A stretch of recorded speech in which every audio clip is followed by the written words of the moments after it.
यहाँ स्वामी प्राणनाथजीले सेवा पूजामा एउटा चौकाइ राख्नु भएको छ। निश्चय दिन ग्रह्य प्रेम सौ जुगल स्वरूप के चरण निर्मल हुन यही सौ और धाम वर्णन इन विध नरक से छुटे और उपाय कोई नहीं भजन बिना सब नरक है पछि पछि मारी माहे। हाम्रो शरीर पनि नरक हो। नराम्रो चीज राख्नेलाई के भनिन्छ? जहाँ गरेको पाप गएर सञ्चित हुन्छ त्यसलाई के भनिन्छ? नरक। नराम्रो चीज राख भोग्ने ठाउँ भएको भएर नामै के हो? नरक। तर शास्त्रले स्वयं शरीरम चाहिँ यस पापम च नरकम स्मृत भनिन्छ गरुड पुराणमा। सबैले पढ्नु होला। शरीरलाई नि नरक मानेको छ गरुड पुराणमा। किन? जहाँ नराम्रो चीज छ त्यो के हो? कानबाट हेरेर के निक्लिन्छ? नाकबाट हेरेर के निक्लिन्छ? मुखबाट हेरेर के निक्लिन्छ? त्यही भएर नरक कहीँ छैन। तर सबैभन्दा ठुलो नरक के हो? हाम्रो शरीर नै नरक हो।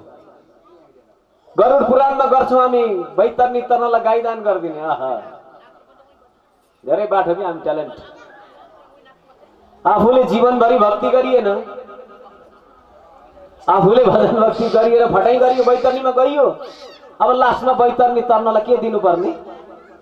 गाईको बासो दिनुपर्ने। गाईलाई हामी के भनेर पूजा गर्छौं? माता पछाडि गएको के हो?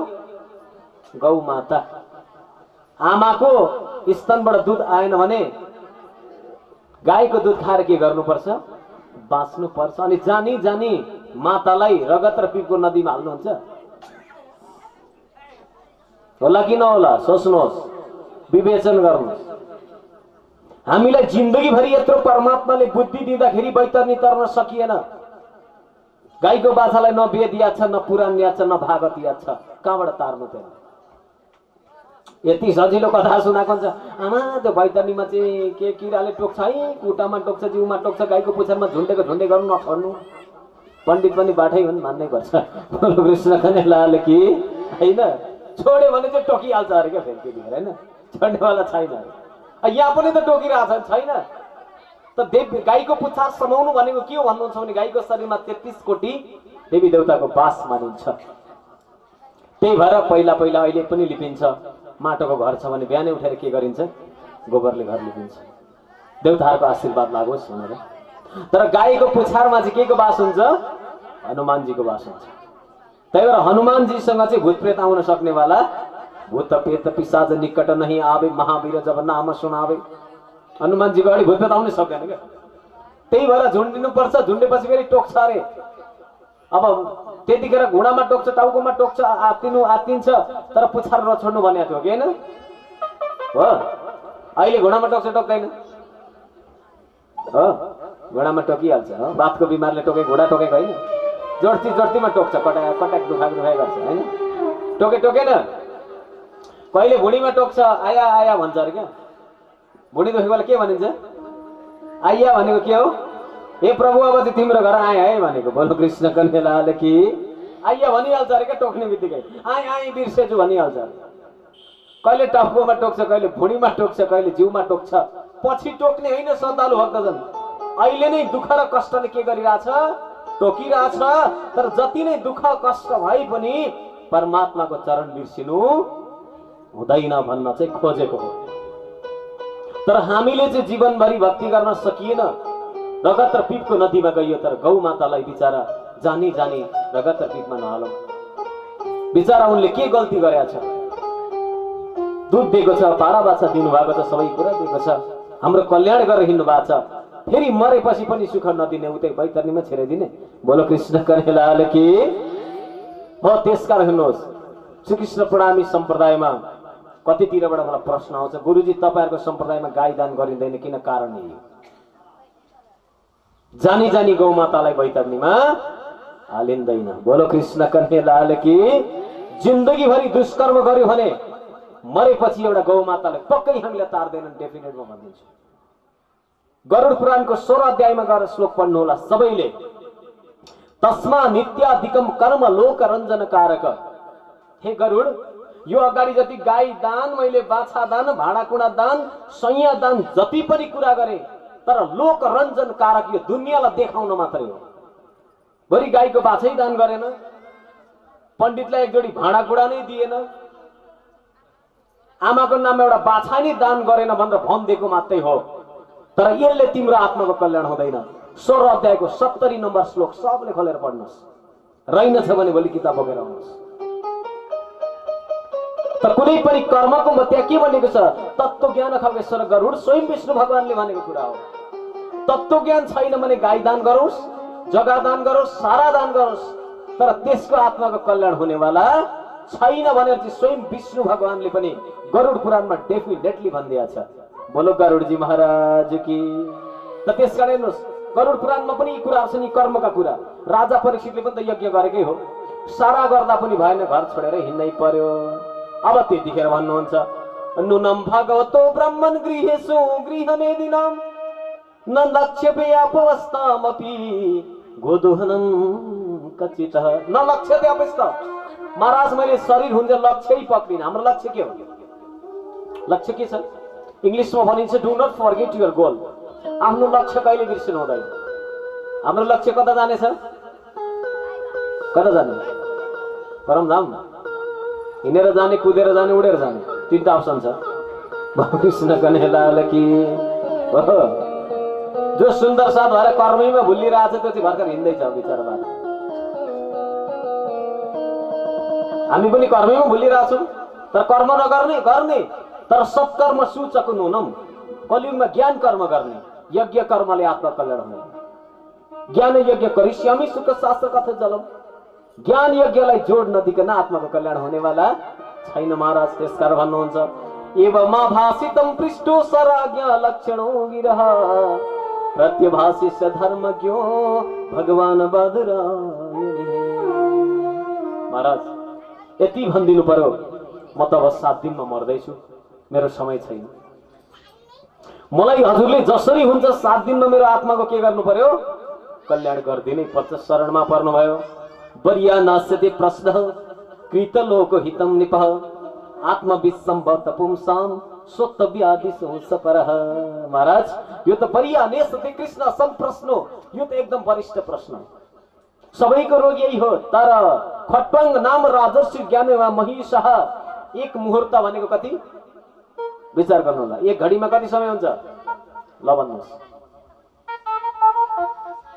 अब घडी पहिल्यै चढ्न छोडा पहिला पहिला घडी पोला भनिन्थ्यो भएन, बुवाहरूलाई थाहा छ होला। एक घडीमा जम्मा जम्मी 24 मिनट समय हुन्छ। तर यहाँ खट्वाङ ऋषि जम्मा 4 घडीमा तरे। 4 घडीमा कति हो? 20 चौको 80, 4 चौको 16, जम्मा 96 मिनटमा कसो कल्याण भयो? खट्वाङ ऋषिको कल्याण भयो। तिम्रो त कति दिनको समय छ? पुरा पुरा 7 दिनको समय छ। परीक्षित तिमी नडराउ, तर बसेर सुन्न चाहिँ सुन। कसरी बस्नु प्रभु? जित श्वासो जित संगो जितेन्द्रिय स्थूले भगवत रूपे मन संधारे द्विधा। जित श्वासो, यो सासलाई पनि जित्नु पर्यो, सासलाई पनि जित्न सक्नु पर्यो। अब त्यसदेखि पछाडि जित श्वासो संगो वा जित आसन भने आसन जित्नु पर्यो। सद्गुरु महाराजले कति वर्ष कथा श्रवण गर्नु एउटा आसनमा?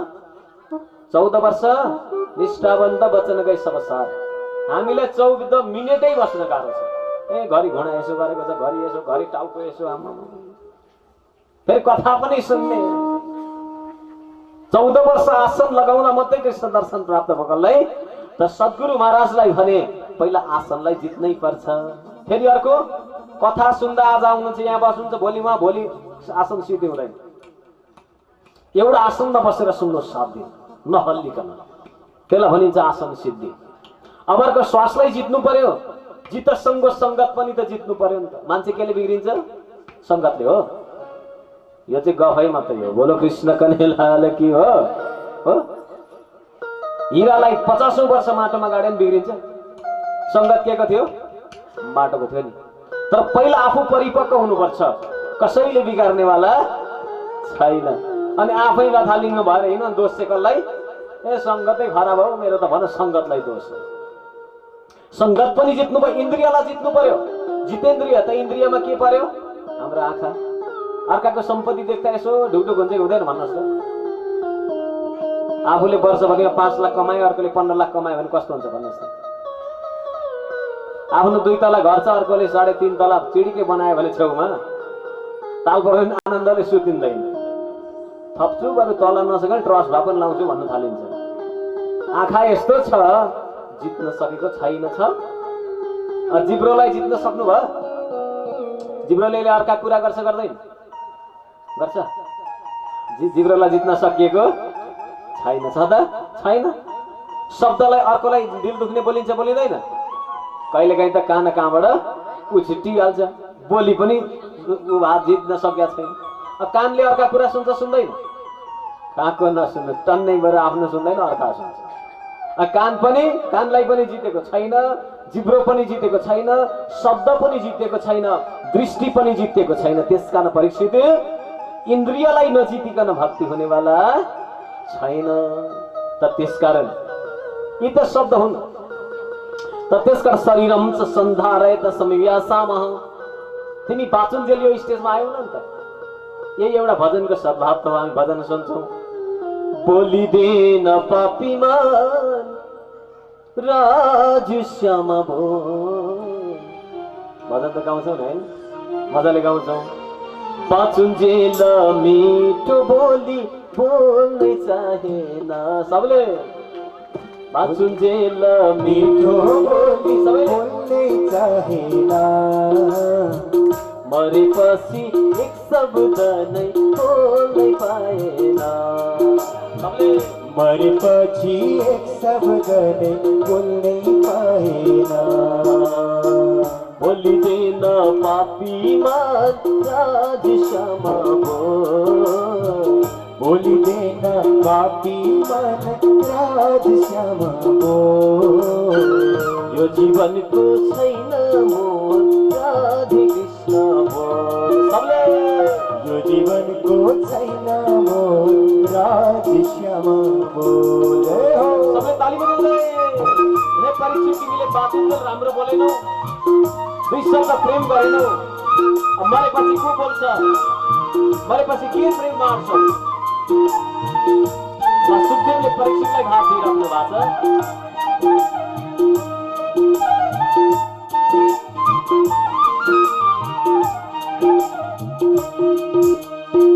बाचुन्जेल मातेरा बोल धर्केरा। बाचुन्जेल मातेरा बोल्यो धर्केरा। बाचुन्जेल मातेरा बोल धर्केरा। बाचुन्जेल मातेरा बोल्यो धर्केरा। मरेपछि को आउँछ र फेरि फर्केर। मरेपछि को आउँछ र फेरि फर्केर। बोलिदेन पापी मन राधे कृष्ण भो। बोलिदेन पापी मन राजुश्यामा भो। यो जीवनको छैन मोल राधे कृष्ण भो। यो जीवनको छैन मोल राजुश्यामा भो। जय हो, सबले ताली बजाउँदै।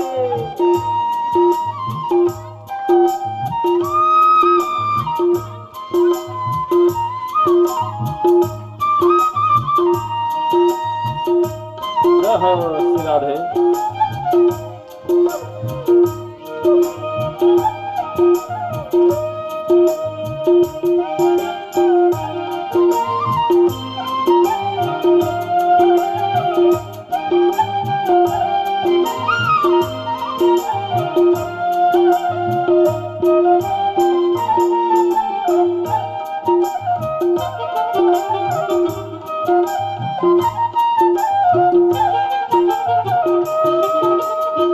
बाचुन्जेल मात्रै हामी मोटो घाटो हो। बाचुन्जेल मात्रै हामी मोटो घाटो हो। मरेपछि तिमी हामी सबै माटो हो। सबले मरेपछि तिमी हामी सबै माटो हो। घमण्ड र अहङ्कार नगर प्राणी। घमण्ड र अहङ्कार नगर प्राणी। जति जतिमै हो भने पनि हुन्छौ खरानी, जतिमै हो भने पनि हुन्छौ खरानी। बोलिदिन पापीमान राधे कृष्ण बोल, बोलिदिन पापीमान राधे क्षमा बोल। यो जीवनको छैन मोल राधे कृष्ण बोल, यो जीवनको छैन मोल राधे श्यामा बोल। यो जीवनको छैन मोल राधे कृष्ण बोल, यो जीवनको मोल राधे कृष्ण। हे परीक्षित, अब तिमी डराएर हुनेवाला काम छैन। अब तिमी के गर, सब विराट पुरुषम च नमस्कृत्यम ब्रह्म विदामुपेति। अब विराट पुरुषको दर्शन गर। त महाराज सृष्टि कस्तो छ भन्नुहोस् न त। भनेको पातालम एतस्हि पादमूलम, यो कम्मरदेखि मुनि परमात्माका 7 पातालहरू छ, नत्तल वितल सुतल तलातल महातल रसातल पाताल। त्यो भन्दा मुनि पनि के छ, गोवर्धक समुद्र पनि भगवानले कच्छप अवतार धारण गरे यो सृष्टिलाई अड्याउनु भएको छ। र त्यो भन्दा माथि पनि शेषशाही भगवानको वास छ। शेषनागको माथि शेषशाही भगवान हुनुहुन्छ। शेषशाहीको नाभि कमलबाट ब्रह्मा विष्णु महेशको उत्पत्ति छ। त त्यसै माथि आएर फेरि 7 पातल 7 स्वर्गहरूमा मृत्युलोकका 7 खण्ड अलग्गै छन्। जम्बुद्वीप, लक्षद्वीप, सालमलीद्वीप, कौशद्वीप, कुशद्वीप गरेर 7 द्वीप, लवणिक सुसुरका घृता दधी छिरमिठा गरेर 7 समुद्रहरू छन्। त्यसमा पनि भरतखण्डे जम्बुद्वीप। तिमी त कहाँ बस्छौ आज? जम्बुद्वीपको भरतखण्डमा मात्रै बस्छौ। त्यहाँ बसेर तिमीले अब के गर्नु पर्यो, तिमी बसे भन्दा माथि के छ आज, पितृहरूको लोक अलग्गै छ। पितृ कहिले स्वर्ग जाँदैनन्, वैकुण्ठ जाँदैनन्, पितृको लोक अलग्गै छ। त त्यो भन्दा माथि स्वर्गमा ते त मुक्त स्वर्गलोकम विशालम छिन्ने पुण्य मर्त्यलोकम विसन्ति, तिम्रो आत्माको कल्याण छैन। त्यहाँदेखि माथि जनलोक तपलोक गरेर अरू लोकमा धर्मराजको स्थान छ। तिम्रो धर्म र कर्म मात्रै छुटकारा पाउँछौ। त्यो भन्दा माथि गएर सत्यलोक पाउँछौ, ब्रह्मा विष्णु महेशको। ब्रह्माको ब्रह्मपुरी, शिवको कैलाश अनि विष्णुको वैकुण्ठ त्यहाँनेरि प्राप्त छ। तर ब्रह्मा विष्णु महेशले तिम्रो आत्माको कल्याण गर्दैनन्। त त्यो भन्दा माथि अष्टावरण छ। त्यो भन्दा माथि आकाश वायु जल अग्नि पृथ्वी मन बुद्धि अहंकार अष्टावरणको स्थान आउँछ। त्यो भन्दा माथि जसले ओम तत्त्वलाई समर्पित भावले भन्छ ओम शान्ति शब्दलाई, त्यो मान्छे ओम भन्दा माथि जानेवाला छैन, त्यसलाई प्रणव ब्रह्म भनिन्छ। त्यो भन्दा माथि गायत्री माता छ, ईश्वरै त, जसले समर्पित भावले गायत्री स्मरण गर्यो भने गायत्री माता सम्म जान्छ। त्यो भन्दा माथि अब इच्छा शक्ति महत्त्वको दर्शन गर्यो भने त्यहाँ पुग्छ। त्यो भन्दा माथि अन्त्यमा नारायण इति समर्पयत, जसले भगवान नारायण रातो दिन भन्छ ऊ भगवान नारायणसम्म जान्छ। तर भगवान नारायण पनि आण्डोको सोवैर्यं 50 कोटि विस्तृत दशोत्तराधिकरित प्रविष्ट परमाणुवतः। नारायणले पनि सृष्टि गरेको होइन। त भगवान नारायण पनि गोलोकीनाथ भगवानले राधाले सन्तान माग्दाखेरि सन्तान एउटा योगमायाद्वारा सुनकण्डा दिँदा स्वीकार नगरेर त्यही सुनकण्डा मोहजलमा तैरियो। त वर्ष सहस्त्रणी 1000 वर्ष तैरियो। त्यो अन्डा फुट्यो, त्यहाँबाट एउटा बालक प्रकट भयो, त्यसको नाम के हो? नारायण। त नारायणले पनि एकोहम बहुश्यम भनेको छ। नारायणलाई उत्पत्ति पनि गर्ने गोलोकीनाथ भगवान, गोलोकीनाथलाई भगवान उत्पत्ति गर्ने अक्षरातीत भगवान। तिम्रो त्यहाँ आज तिम्रो आत्माको कल्याण गर्छौ भने भन्नुहुन्छ अब अथो अन्तस्य मुख बलेन दन्तमानम च निरीक्ष्य विश्वम, विश्व हेर्नु छ भने तर तिमीले के गर्नुपर्छ? परमात्मा भावम परमेष्टयमः, परम तत्वमा पुग्नै पर्छ। अब त्यो परम तत्व कस्तो छ महाराज भनेर सोध्नुभयो। अब भागवतमा धेरै गुरुहरूले भनेको सुन्छु म, परम धामको कतै छैन। तर पहिला राम्ररी पढ्नुपर्छ, त्यतिकै भन्नु हुँदैन। बोलो कृष्ण कन्हैयालाल की। त त्यतिखेर सुखदेव महाराजले वर्णन गर्नुहुन्छ परम धाम कस्तो छ सुन्नुहोस्। अब कसलाई? परीक्षितजी महाराजलाई। न यत्र श्लोको नजरा नमृतो नान्ति न चेदे विते कुतस्थे यच्चित्तदोयं कृपया निन्दविदाम दुरंत दुख प्रवाह भगवान दर्शनम। परम धाम कस्तो छ अरे? कस्तो छ भन्नुहोस्। परम धाम कस्तो छ भनौँ, के भन्ने? हामीले जानेको त्यही त धाम तल कुन जग्गा चाहिँ मानिकले अरे त्यही भनिदिने फटाफट होइन। तर कस्तो छ सुन्नुहोस्। न यत्र श्लोको परीक्षित, न यत्र श्लोको परम धाममा दुःख छैन। शोको अर्को के छैन? जरा भनेको परम धाममा कोही कहिले बुढो पनि हुने वाला छैन, सधैँ किशोराङ्गम। र मृत्यु न मृत्यु, त्यहाँ मृत्यु पनि छैन। अब तर तिमी के गर्न आएको भन्दाखेरि भन्नुहुन्छ चुइदेक भनेको त्यहाँ कुनै उदेक कष्ट केही पनि छैन, तर तिमी यहाँ के गर्न आएको? दुरन्त दुःख प्रवाह भवानु दर्शनम। दुरन्त भनेको परमधामबाट धेरै टाढा आएको, तर के गर्नलाई? दुःख प्रवाह दर्शनम, दुःखलाई दर्शन गर्न तिमी आएको भने भागवतमा परमधामको कुरा रचेगिरहन्छ। ध्यान से सुन्नु होला। किन यही भागवतले आज देवचन्द्रजीलाई राज्यको दर्शन गराउन हामीलाई गराउँदैन? पढ्न जान्नु पर्यो नि त, संस्कृतको स्व आउँदैन। बोलो कृष्ण कन्हैयालाल की के भनेको होइन? कुरो त यहाँ छ नि त के सुखदेवले पनि के भनेको रहेछ? त्यही भएर सुखदेवलाई पछि पञ्चवासनामा स्थान मिल्यो। किन हो? यही कारणले त के भन्दिनु भयो? दुखानु प्रभानु दर्शनम तत्तो विशेषम प्रविबद्ध निर्भयम। अक्षर स्नात रति आत्म भनेको अक्षर भगवानको दर्शनले गर्दा दुखानुप्रभ दर्शनार्थ। अक्षर भगवान दर्शन गर्न गइसकेपछि अनि अक्षरलाई देखिसकेपछि यो पुरुष के हो भनेपछि यसले के काम गर्छ भन्दा भन्दै हामी के भयो? त्यो पुरुषलाई देखेपछि विस्मृत भयो। विस्मृत हुँदा हुँदै कता आइपुगेछ? सपनामा कता आइपुग्यो? दुःख दर्शनात् घाणेन ग्रन्थम रसनेन च विश्वम न तुष्टम तत्सैव। एकदम गन्ध, एकदम खराब, एकदम दुष्ट संसारमा नभो गुण तत्वम, 3 गुण र आकाश वायु जल अग्नि पृथ्वी भएको संसारमा तिमी आयो। अब भन्नुहुन्छ प्राणेन चाकुतिमै पेयम योगी न योगी सिद्ध्यो मनोयम देवमय विकार्यम। यो सारा देवताको सृष्टि हो, तर तिमी आएर कहाँ भुल्यौ?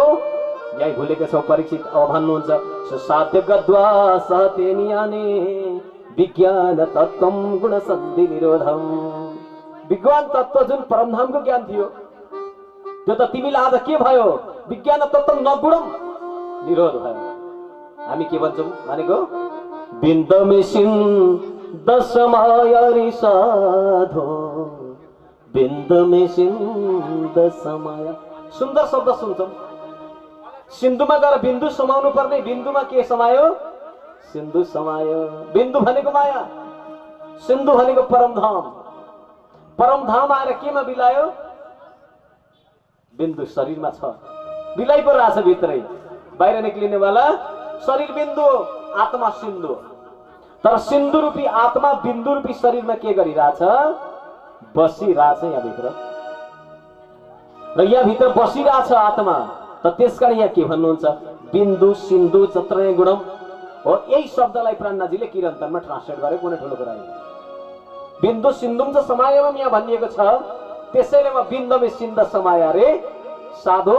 बिन्दु गएर बिन्दुमा सिन्धु समाय है, या पनि बिन्द सिन्ध समाय एम च बसाने। परीक्षित, त्यो अखण्ड परमधाम तत्व आएर आज कहाँ मिसियो? शरीर रूपी मायामा मिसियो। आत्मा आएर अखण्ड आत्मा छ, शाश्वत छ, सनातन छ, तर केले बाँधेर राखिरहेछ? 5 तत्वको शरीरले आकाश वायु जल अग्नि पृथ्वी भित्र बसिरहेछ। अब भन्नुहुन्छ अर्को एवं गतिम भागवतीम गतोयम मानन्द मानन्द दमयो बसाने। आनन्द आनन्दमय हो, त्यस्तो आनन्द परमधाममा बसेको तिमी आत्मा, तर कहाँ आइरहेछ आज? संसारमा आइरहेछ। तर के गर्न आएको आत्मा? के गर्न आएको? खेल हेर्नै आएको? अनि यसले आत्माले खेल हेर्दैछ कि खेल्दैछ? हेर्दैछ कि खेल्दैछ? खेल्दैछ। आएपछि एकजना आएको, 2 जना बनाइहाल्यो, 2 जनाबाट 2 खुट्टेबाट 8 खुट्टे भइहाल्यो। बोलो कृष्ण कन्हैयालाल की। अब भन्नुहुन्छ यहाँ थोडो नापिस त विसर्जिए त 2 खुट्टेबाट 8 खुट्टे भइयो त। कति खुट्टेबाट? 2 खुट्टेबाट। पहिला त धेरै खुट्टे हुन्थ्यो, अब अझै 2 खुट्टे कुरा गरे हो। यहाँ पनि त्यस्तै छ फेरि, मसँग नरिसाउनु लेखेको भन्दै। त त्यसकारण यहाँ थोडो नापिस जति गृह दे त जसरी माकुरो गोडा कतिवटा हुन्छ? 8 वटा हुन्छ। हामी पनि एउटा एक्लै जन्मेको, बिहा गरेपछि कतिवटा गोडा भयो? श्रीमानको 2टा, श्रीमतीको 2टा, 4 वटा। एउटा छोरा जन्मायो, 6 वटा, एउटा छोरी जन्मायो, 8 वटा। 2 खुट्टेबाट कति खुट्टे भयो? 8 खुट्टे। बोलो कृष्ण कन्हैयालाल की। अब यसरी माकुरो 8 खुट्टे छ। सिजती गृहिणी त्यो जालो बनाउँछ, आफै खान्छ। परीक्षित, छोराछोरी बनायो सेवा गर्ला कि भनेर हो कि होइन? छोराछोरीले पाल्छन् पाल्दैन भन्नुहोस् त? पाल्लान् कि नपाल्लान्? गाह्रै छ, आश नगर्नु। आजको छोराछोरी कुन चाहिँ हेटाउनमा बस्छ? अस्ट्रेलिया, अमेरिका, लन्डनतिर कुदिहाल्छन्, आफू घरमा उताबाट ढाँटिहाल्छन् ए तपाईँहरूको यहाँ मिलेकै छैन भन्छ उतै राखे गर्छन् बरु कृष्ण कन्यालाले कि होइन घर बुढो भइहालिन्छ यता चौकीदार कडै भइन्छ त फेरि आम्मो कसको छोरा छोरीको घर रुक्नु पर्यो नि त बुहारी स्कुल गइहाल्नु दिउँसो पढाउन